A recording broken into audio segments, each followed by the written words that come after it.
अजून किती दिवस सोसावं लागणार हेच तुझ्या डोक्यात कायम असतं. त्याच गोष्टींना पुरता कंटाळून गेलायस तू. मला माहिती आहे, या वेदना आता तुला सहन होत नाहीये. यापुढे अशी समस्या तुला सतावणार नाही. तू आजपर्यंत भरपूर दुःख सहन केलंस. तुझी वाईट वेळ संपून जाईल.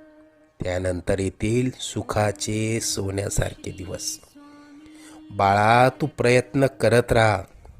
जिथे तू थांबशील तिथून पुढे तू हाती घेतलेले कार्य आम्ही पूर्णत्वास नेऊ. तू प्रयत्न करत राहा. यश तुझी वाट बघतय. तुला आजपर्यंत आम्ही अनेक संकटातनं तारलं.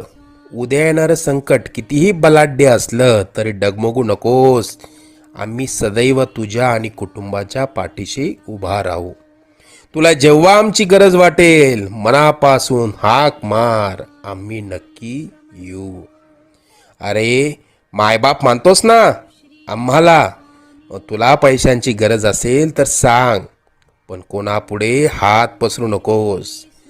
आम्ही तशी आजपासून वेळच येऊ देणार नाही. लवकरच तुझ्या मनात असलेली इच्छा पूर्ण होऊन अक्कलकोटला येणं होईल. येशील ना मग पेढे घेऊन?